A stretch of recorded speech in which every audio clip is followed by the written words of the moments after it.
సావిత్రికి జమునికి పాటలు పాడేద్దామని రేడియోలో వచ్చిన పాటలన్నీ నేర్చుకున్నా. ఏమైంది? మైదా పిండి పిసుక్కుంటున్నా. ఒరే చంటిగా వింటున్నావా? మొదలెట్టాడు పొద్దున్న.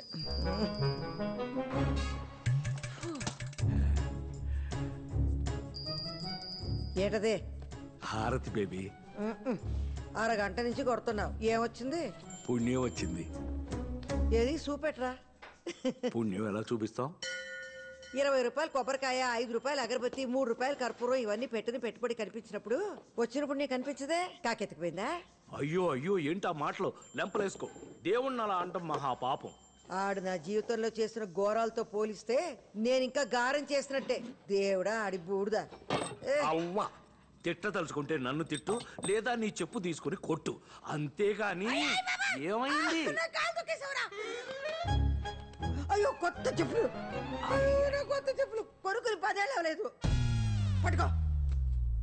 నీకు సిగ్గుంటే వచ్చే జన్మలోనైనా చెప్పుగా పుట్టకు. ఒకవేళ పుట్టినా మా బేబీ కాలు కింద ఉండకు. ఏడ్చా వెలగివో బావా. వచ్చింది మరదలు. ఏంటత్తా చెప్పులు తగ్గిపోయినట్టున్నాయి? అయ్యో పాపం, పిన్నేసులు పెట్టుకుంటున్నావా? నాకు చెప్తే అమెరికా ఫోన్ చేసి నా విజ్జిబాబుకి చెప్పేదానిగా. నాకు బూట్లు పంపినప్పుడే నీకు 2 జతలు పడేసేవాడు కొరియర్లో. బావా ఎలా ఉన్నాయి చూడు. ముసలాడు డప్పు కొడితే ముసలద్దు రంకేసిందని బాగానే వయ్యారాలు పోతున్నా సులోచన. అది ఇప్పుడు ఏమందని? పోంది బావా, పాపం చెప్పు తెగిపోయిందన్న బాధలో ఉంది బేబత్త. మా అబ్బాయి అంటే అమెరికాలో డాలర్లు సంపాదిస్తున్నాడు కాబట్టి ఇలాంటి మాలాంటి వాళ్ళు లెక్క చెయ్యం, కొత్త కొనుక్కుంటాం. మీ శేఖరం పాపం టీచర్ జాబ్ కదా, మొహా అంటే 25,000 ఉంటదేమో జీతం. అందులోనే అన్ని చూసుకోవాలి. నీ కొడుకు అమెరికాకి ఎగేసుకెళ్లి చేసేది కూడా ఈ హోటల్ పనే. 4 డబ్బులు వచ్చేసరికి కాళ్ళు నేల మీద ఆనట్లేదు. పోన్లేరా చంటి, నా కొడుకు ఏదో చదువుకున్నాడు కాబట్టి ప్రొఫెసర్ అయ్యాడు.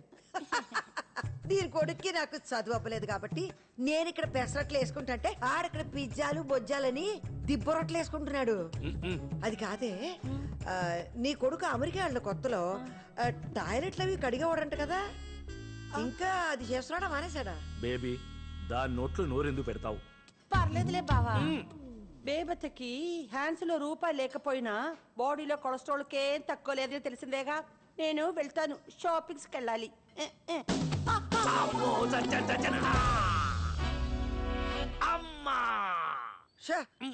ఆ మాలికి అతని మీద వేసుకోవడం ఎందుకో, మళ్ళీ నడుము ఇరిగిందని ఏడ్డం ఎందుకు? పడింది దాని వల్ల కాదు బేబీ, నీ వల్ల. నా వల్ల పడలేదురా, దాని వల్ల పడకుండా కాపాడతాను.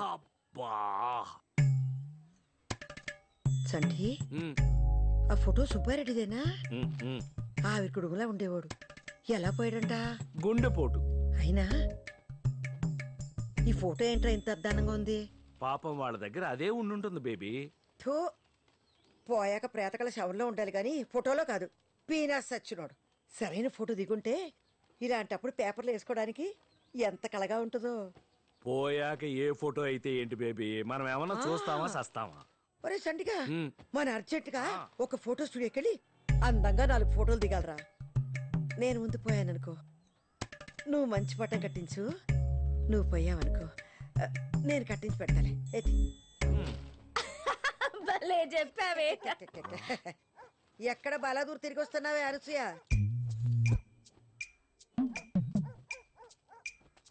పార్లర్కి వెళ్ళొస్తున్నా. ఓయబ్బో, నువ్వు దాచిన కట్నం డబ్బులు సగం దీని మొహానికి పేడ రాసుకోవడానికి సరిపోతుందిరా. మనసు మంచిగా ఉంటే మొహం కళకళగా ఉంటది, కడుపులో కుళ్ళుంటే మాడు మొహలాగే ఉంటది. కాస్త నవ్వడం నేర్చుకోవే అనసూయ. ఇదిగా మంచినీళ్ళు తెస్తాను, మందులు వేసుకుంది. ఎక్కడ పడ్డావు? అంటే అది సులో. ఈ ముసల్దే తగిలించేసి ఉంటది దెబ్బ. రాకాసులో నోరేసుకొని పడిపోద్ది మళ్ళీ ఏమన్నా అంటేని. బేబీని ఎందుకమ్మా అంటావు? నన్ను ఆవిడ తిట్టినప్పుడు మాత్రం సైలెంట్ గా ఉంటావు. నేను ఒక్క మాట అంటే చాలు, కూతురు నన్ను కూడా చూడకుండా ఆవిడకే సపోర్ట్ చేస్తా మాట్లాడతావు. అసలు సిగ్గులేదు అసలు నీకు. మాకు కాదే, నీకు లేదు సిగ్గు. బయటేసి 20 ఏళ్ళయి, ఒంటి మీదకి 34 ఏళ్ళు వచ్చాయి. పెళ్లి పిటకలు ఏమి లేకుండా ఇంకా మీ బాబు మీద పడి సిగ్గు లేకుండా తింటున్నా. ఇగో మందేసుకో. పోన్లే బేబీ, చిన్నపిల్ల. ఇదా పెళ్లి చేస్తే పంది పిల్లలు నిన్నట్టు 10 మంది పిల్లల్ని టక టక టక టక ఈనేది. అయినా నాకెందుకులే, రేపు వస్తావా క్యాంటీన్కి? చిన్నదే అబ్బాయిగా వస్తాలే బేబీ. సర్లే, నేను అన్న మాటలకి ఇది ఎలాగో రాత్రి నీకు తిండేటది గాని చపాతి కూర పంపిస్తాను, తిను. ఏయ్, మీ నాన్న జాగ్రత్త. ఒసేయ్, 9 గంటలకు మందులు ఇవ్వాలి మీ బాబుకి, మర్చిపోకు. మంచి మంచి వాళ్ళందరూ పోతున్నారు, ఈ ముసల్దానికి రాదేటో. అనసూయ, అమ్మ నన్నేనేదో కూసావు. సంటి, నీకు ఇష్టమని వేసనకాయలు కొని తెచ్చాను, ఇక్కడ ఎడుతున్నానే. ఏ గుమ్మడికాయ, ఇప్పుడు తిట్టుకోయే. పాముచోలు ముసల్దానికి. బేబీ నేమే అనకే, చిన్నప్పటి నుంచి కలిసి పెరిగాం. దాని మాట కాదు, ప్రేమ చూడు. రోజు చూస్తున్నావు, వేరుశెనక్కాయలు తింటే నీకు ఎలర్జీ అని కూడా తెలియనావిడ ఫ్రెండ్ మళ్ళీ నీకు. అది అంతకంటే ఎక్కువేనే నాకు. అవును, ఒంటరిగా ఇంటికి ఎలా వెళ్తుంది? Baby baby baby. నాన్న చొక్కా సరిగ్గా వేసుకెళ్ళు. తెలుసులేవే. బా బేబీ వస్తున్నాను నేను. బేబీ బేబీ, ప్రతి దానికి బేబీ, మా ఇద్దరు ముసల్ది.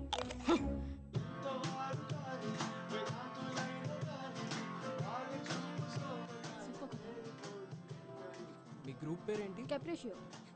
Guys everybody listen. మీ పేరు 3 times పిలుస్తాం. 1 minute లో మీ పెర్ఫార్మెన్స్ అయిపోవాలి. All the best. ఏమైంది? No reply. ఎక్కడ్రా? సరే, ముందైతే రిజిస్టర్ చేసుకుందాం, ఆ తర్వాత చూద్దాం. ఇవాళైనా టైంకి రావాలి కదరా.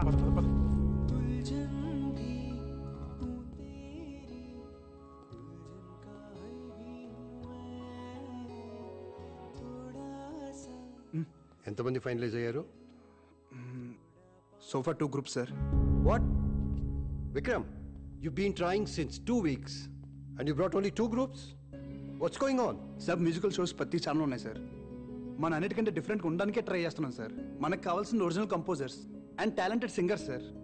దొరికిన వాళ్ళతోనే అడ్జస్ట్ అయిపోవడం అంటే అందరిలో అయిపోతాం సార్ మనం. I admire your passion, but at the end of the day, this is a business. TRPs లేకపోతే నేనేం చేయలేను. I am also answerable to somebody upstairs. But sir, No, I'm giving you 4 weeks time. ఈ లోపు నువ్వు ఆ TRP rating మార్చే talent తీసుకురాగలిగితే పర్లేదు. If not, send in your resignation. Ready boys? Yeah ready. 3. I okay? Yeah I'm fine. Shalini, అమ్మకి ఏమైంది? వెళ్ళి చూడు ఒకసారి. ఫుల్గా తాగేసుకుంటే ఇంకేమవుద్ది? And excuse me. Get out. Get off the stage. Sir please sir. Take them out. Please sir please sir. No, this is not working. Talent ఉన్న వాళ్ళు బొచ్చిన ముందు ఉన్నారు. వెతకడంలో మనమే తప్పు చేస్తున్నాం. We need to think out of the box. 1 year నుంచి ట్రై చేస్తున్నా దీనికోసం. నీ వల్ల మొత్తం దొబ్బింది. చిల్ డూడ్, ఎందుకైతే సీన్ చేస్తున్నావు? ఇప్పుడు కాకపోతే next year. I just have a bad hangover now, that's it. లైటా చిల్లా. ఒక ట్యూన్ కంపోజ్ చేయడం అంటే ఎంత కష్టమో తెలుసా నీకు? హలో, ఎంత చెత్త ట్యూన్ కంపోజ్ చేసావో తెలుసా నీకు? అవునవును. నేను బాగా పాడుతున్నాను కాబట్టి నీ బ్యాండ్ ఉంది. రిహర్సల్ కి ప్లేస్ లేదు. మా డాడీ ప్లేస్ ఇప్పించాను నీకు. పోన్లే అని నేను ఫేవర్స్ చేస్తే ఎవరికి కావాలి నీ బాడీ ఫేవర్? ఎలా యూజ్లెస్.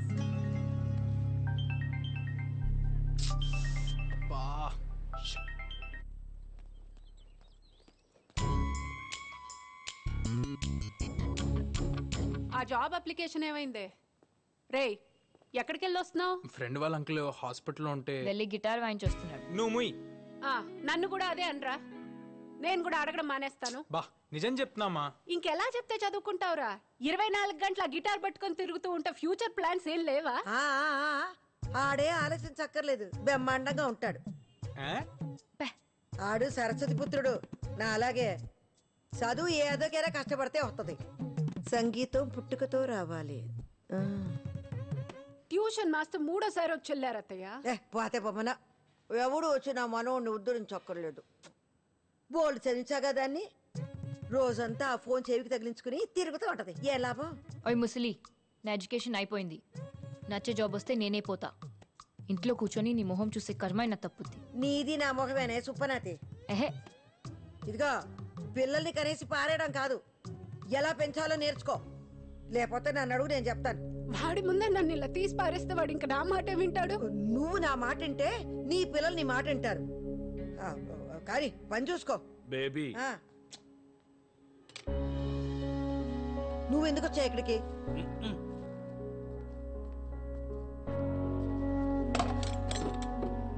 పాపం కోడలు ఫీల్ అయినట్టుంది బేబీ. అయితే అవనే నా మనవడిని అంటే ఊరుకుంటానండి. డార్లింగ్, అమ్మ బీబీ క్యాండిడేట్ తెలిసిందేగా, వదిలే.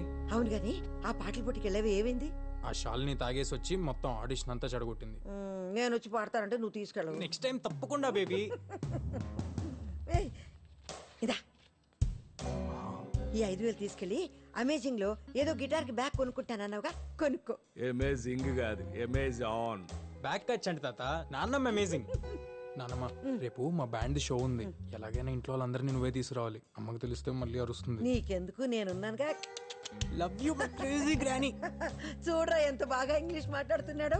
ఈడికి ట్యూషన్ కావాలంటది వాళ్ళ అమ్మ. ఈడు నా గుడ్డు గుడ్డు గుడ్డు గుడ్డు గుడ్డు నాన్నమ్మ, ఏంటి నాన్నమ్మ ఇది? బా. బంగారం గుడ్డు. నువ్వు చెప్పు తెగిపోతే పిన్నిస్ పెట్టుకున్నావు, వాడికి 5,000 ఇచ్చి బ్యాగ్ కొనుక్కోమంటున్నావు. చెడగొడుతున్నావు కదూ. ఊరు పొమ్మంటుంది, వాళ్ళకాడు రమ్మంటుందని మనకెందుకురా సోకులు. ఆడంటే వయసులో ఉన్నాడు, అందగాడు, గొప్ప పాటగాడు నీ మనవడు కదా. నువ్వు ఇలాగే చూస్తుండ్రా. వాణ్ణి గొప్ప సంగీతకారుని చేసేదాకా నిద్రపోను. నేను ఎలాగో అవలేకపోయాను. ఖచ్చితంగా వాడు గొప్ప పాటగాడు అవుతాడా. మళ్ళీ ఆ బొచ్చు చేప తగలడిందని ఈ పులుసుకి. అబ్బాయి కొరమే నీకు ఇష్టం అని పెళ్ళైన దగ్గర నుంచి చెప్తున్నాను నీకు. హలో, ఉప్పు సరిపోలే. వాసన చూస్తే ఎలా తెలుస్తుంది అత్తయ్య? రుచి చూస్తే కదా తెలిసేది. నువ్వు చూడవే పోనీ. కొంచెం కదా, చేపల పులుసులో అడ్డమైన మసాలాలు ఏదంటే ఏనవే నువ్వు. చక్కగా అల్లం, ఎల్లుల్లి, జీలకర్ర, ధనియాలు బాగా నూరేస్తే చేప నీ శ్వాసన రాదు. ఏం పిల్లవు నువ్వు. ఇదిగా చింతపండు పులుసు అంటే అక్కడే ఉంది. ఓయ్, ముందే ముక్కలతో పాటు మగ్గెత్తేనే పులుసు రుసుంటది. ఈ ఇదిలో కుక్క మెరిగిద్ది, ఇంట్లో అత్త వాగది, దీని లెక్కెట్టని ఈనవు కదా నువ్వు. ఇదిగా జరుగును, నేను చూసుకుంటా. పోట్లకి